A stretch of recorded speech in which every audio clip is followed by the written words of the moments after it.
Hello and welcome to Braves Pregame Live, presented to you by JV Sports. I'm your host Jason Wills, and the Braves look to win their 8th straight game, as well as the second of this 4-game series against the New York Mets here at Truist Park.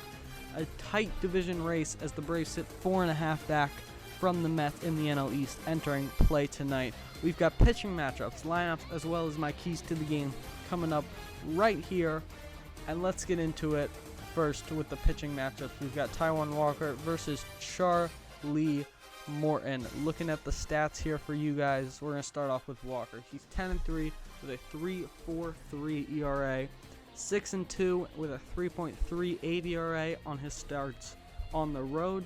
Going into his last start versus the Reds, 6 innings pitched, 2 earned runs, 5 hits, 5 strikeouts, and earned the W, which was his 10th on the year. Then Charlie Morton on the right, 5-5, a 4.26 ERA.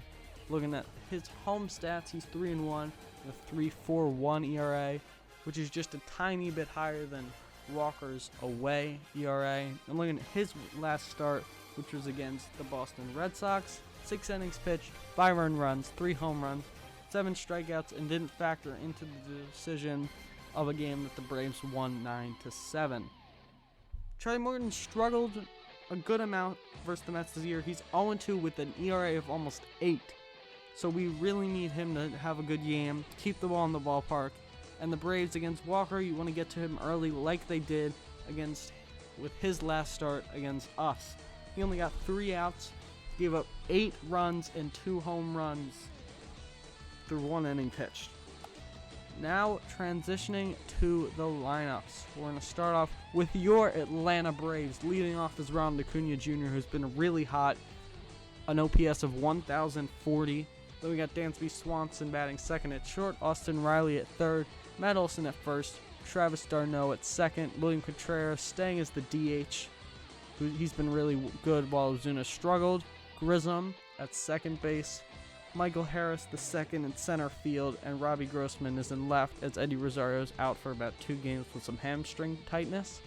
Then on to this Mets lineup. Brandon Nimmo in center field, Starling Marte at right, Francisco Lindor at short, Pete Alonso at first base, Daniel Vogelbach at DHing, Jeff McNeil at second base, Tyler Naquin in left field, Devin Marrero at third base, and Michael Perez making his both of the last 2 batters making their first starts. We saw them in 1 at bat last night. Neither of them had a hit. Now, this Mets lineup in their career against Charlie Morton is 16 for 85 with an average below 200 at 188, but an almost 300 average against him this season. As I've said, he struggled, 295. The Braves lineup against Walker is 15 for 43 with a 348 batting average. So, while Braves have capitalized on Walker throughout his career, a big chunk of that was from that other game.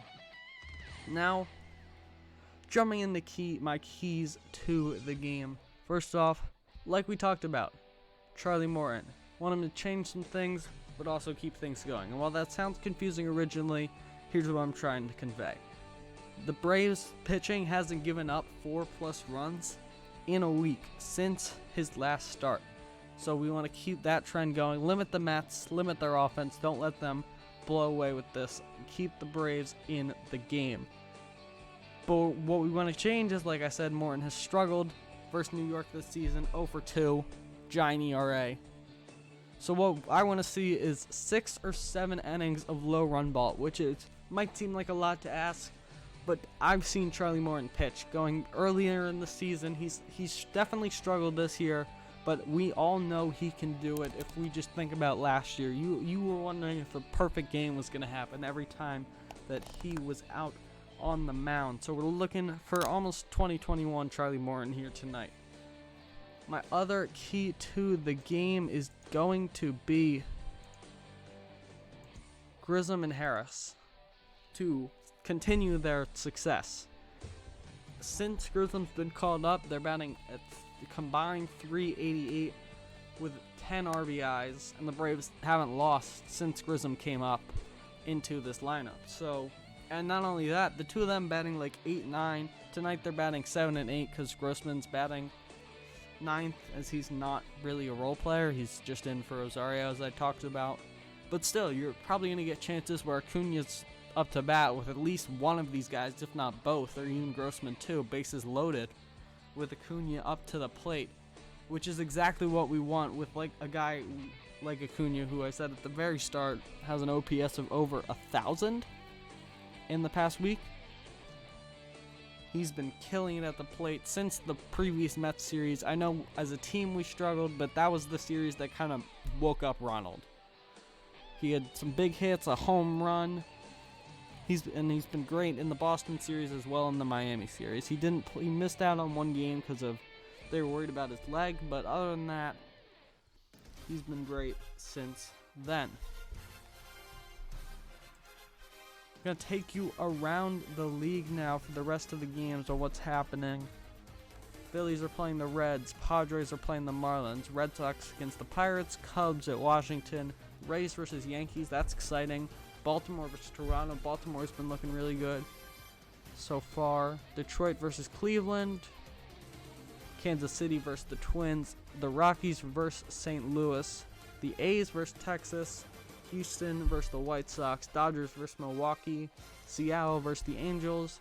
Diamondbacks versus the Giants are the last game. While most of these games aren't that important to the division race, as we are facing our 1 seed, some of those games are important to the wild card, as right now we have a big lead in the wild card, but if teams like St. Louis and the Phillies and the Padres keep winning against some teams like they're playing Reds, Marlins, and Rockies right now, we're playing the Mets, second best team in the National League.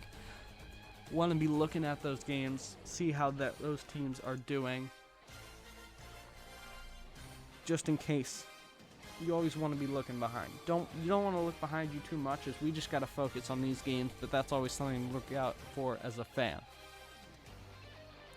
That's going to be it for tonight's pregame show. I'm Jason Wills, and I will be back later for the postgame show as well as for pregame show tomorrow at the same time. Thank you for watching. Goodbye.